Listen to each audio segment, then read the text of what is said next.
Taliban offensive exposes fragile U.S. hopes for Afghan peace. Washington, AP. A year after the Trump administration introduced its strategy for Afghanistan, the Taliban are asserting themselves on the battlefield even as U.S.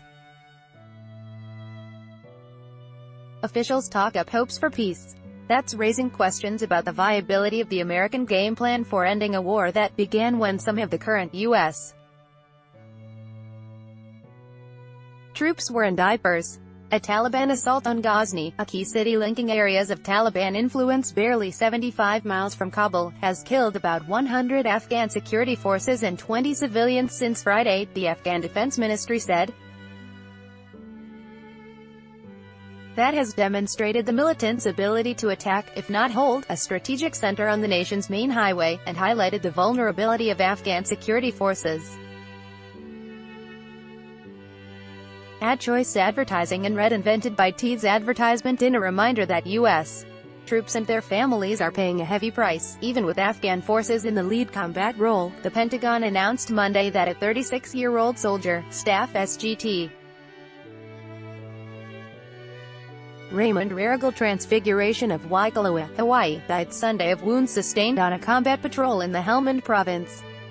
Against that turbulent backdrop, some wonder whether President Donald Trump can resist pulling the plug on a war in which the U.S. is still spending $4 billion plus a year just to keep Afghan forces afloat.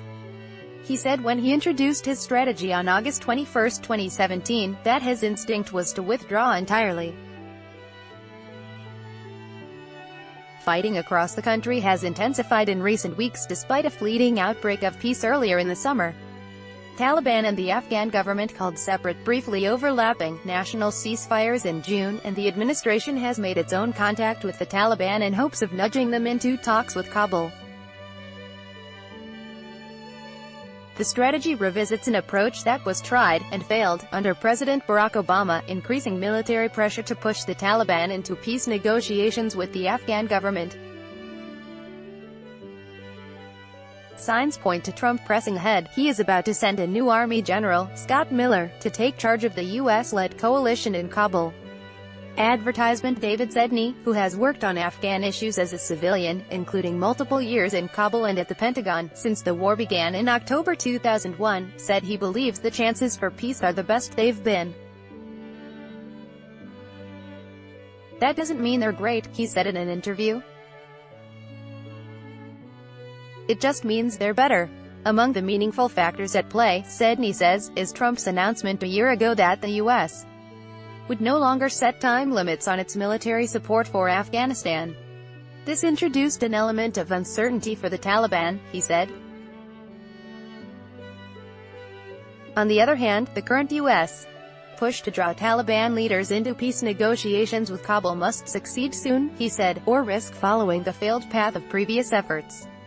Trump also gave the U.S. military more leeway to attack the Taliban, and a few thousand additional U.S. troops were sent to Afghanistan this year as part of an effort to improve the effectiveness of training and advising Afghan ground forces, while also developing a small Afghan air force. The battlefield results have been mixed, however, as the Taliban have managed to preserve their influence in numerous districts. Early in 2018, the U.S. military declared Afghanistan to be its top combat priority, supplanting the fight against the Islamic State group in Iraq and Syria. Key U.S. warplanes, including A-10 ground attack aircraft, were switched to Afghanistan, and the Pentagon introduced a newly formed outfit called the Security Force Assistance Brigade of U.S. soldiers assigned to help Afghan forces closer to the battlefield. Advertisement. With Ghazni under threat, the U.S. has dispatched military advisors to assist the Afghan forces in retaking the besieged city, and has launched airstrikes. Seth Jones, a longtime watcher of Afghanistan and director of the Transnational Threats Project at the Center for Strategic and International Studies, said it was unlikely the Taliban will be able to hold populated areas of Ghazni for long. The militants have lacked sufficient popular support and military power to hold population centers. but the Taliban's ability to mass forces in multiple areas of Afghanistan at virtually the same time including in Ghazni, Faryab, Baghlan, and Kunduz provinces, should worry Afghan and U.S. officials. Tribal leaders and local officials had been repeatedly warning Afghan policymakers in Kabul that the Taliban was preparing for a broad offensive in Ghazni, Jones said. He remains skeptical the U.S. strategy in Afghanistan will work as he sees no sign that Trump is willing to take what could be a game-changing move to target the top Taliban leaders in their Pakistan sanctuaries. Much like Bush and Obama, the Trump administration has other areas of the world that it would rather focus on, whether it's the Korean Peninsula or Iran or China more broadly, and to move on, if possible, from Afghanistan, Jones said. If a settlement is the way to do that, then they are willing to give that a shot. The challenge, though, is that it is still not clear to me that the Taliban is seriously interested in peace negotiations, in terms that would be acceptable to the U.S. and the Afghan governments, including making a formal, public break with al-Qaeda. The Taliban is willing to talk a little bit about talks, but not to sit down and formally negotiate, he added.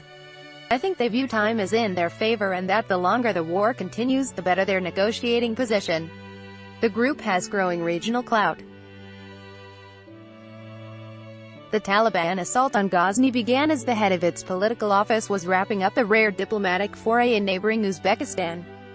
Defense Secretary Jim Mattis, who helped persuade Trump last summer not to quit Afghanistan, says it's too early to render judgment on whether peace talks will emerge anytime soon.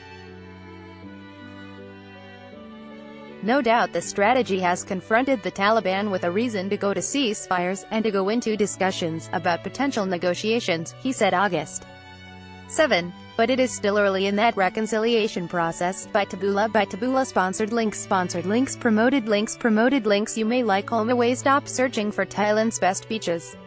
We got them all here. Home Away on the Vikings, free online game. Play this for 1 minute and see why everyone is addicted. Vikings, free online game. Undev Straits Times PM Lee visits Mahiyadin in Singapore Hospital. Straits Times and Oyana Komodo Resort, only 1 hour flight from Bali. Discover the spectacular Labuan Bajo Oyana Komodo Resort. Undev Business Time Singapore market sees widespread loss. SD Business Times Undo Hip Van. We bet you can't spend more than $10,000 on furnishing your home. Hip Van Undo.